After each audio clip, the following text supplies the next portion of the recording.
വാർത്തകൾ വിശദമായി. ഡിജിറ്റൽ സാങ്കേതിക സർവകലാശാലകളിലെ വൈസ് ചാൻസലർ നിയമനത്തിൽ ഗവർണറും സംസ്ഥാന സർക്കാരും തമ്മിൽ സമവായത്തിലെത്തണമെന്ന് സുപ്രീംകോടതി. സമവായമായില്ലെങ്കിൽ അടുത്ത വ്യാഴാഴ്ച വൈസ് ചാൻസലർ നിയമിച്ചുകൊണ്ട് ഉത്തരവിറക്കുമെന്ന് സുപ്രീംകോടതി അറിയിച്ചു. ജസ്റ്റിസുമാരായ JB പർഡിവാല, PB വരാലെ എന്നിവർ അടങ്ങിയ ബെഞ്ചാണ് ഇക്കാര്യം വ്യക്തമാക്കിയത്. സാങ്കേതിക സർവകലാശാല വൈസ് ചാൻസലറായി സിസ തോമസിനെയും ഡിജിറ്റൽ സർവകലാശാല വൈസ് ചാൻസലറായി ഡോക്ടർ പ്രിയ ചന്ദ്രനെയും നിയമിക്കുവാനാണ് ഗവർണറുടെ ശുപാർശയെന്ന് അറ്റോർണി ജനറൽ സുപ്രീം കോടതിയെ അറിയിച്ചു. സുപ്രീം കോടതി രൂപീകരിച്ച 2 സെർച്ച് പാനലുകളിലും സിസ തോമസിന്റെയും പ്രിയ ചന്ദ്രന്റെയും പേരുകൾ ഉള്ളതിനാലാണ് ഗവർണർ ഇവരുടെ പേരുകൾ ശുപാർശ ചെയ്യുന്നതെന്ന് അറ്റോർണി ജനറൽ കോടതിയെ അറിയിച്ചു. എന്നാൽ സിസ തോമസിന്റെ പേര് ശുപാർശ ചെയ്യുവാൻ കഴിയില്ലെന്ന് മുഖ്യമന്ത്രിയെ അറിയിച്ചിട്ടുണ്ടെന്ന് സംസ്ഥാന സർക്കാരിനു വേണ്ടി ഹാജരായ സീനിയർ അഭിഭാഷകൻ ജയദീപ് ഗുപ്ത വ്യക്തമാക്കി.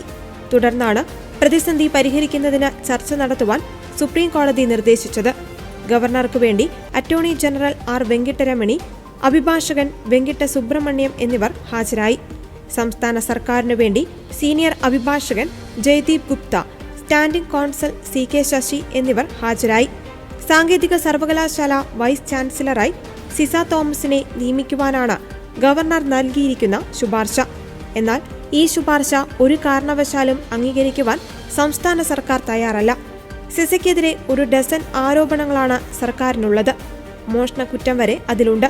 തർക്കം സുപ്രീം കോടതിയിലേക്ക് എത്തുകയാണെങ്കിൽ അവ കോടതിയിൽ ശക്തമായി ഉന്നയിക്കുവാനാണ് സർക്കാരിന്റെ തീരുമാനം.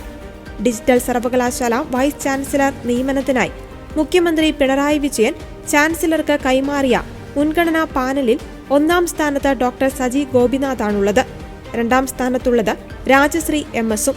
എന്നാൽ ഈ 2 പേരുകളെയും ഗവർണർ ശക്തമായി എതിർക്കുകയാണ്. സർവകലാശാല വൈസ് ചാൻസലർ ആയിരുന്നപ്പോൾ കണക്കുകൾ CAG ഓഡിറ്റിംഗിന് വിധേയമാക്കിയിട്ടില്ലെന്നാണ് സജി ഗോപിനാഥിനെതിരായ ഗവർണറുടെ പരാതി.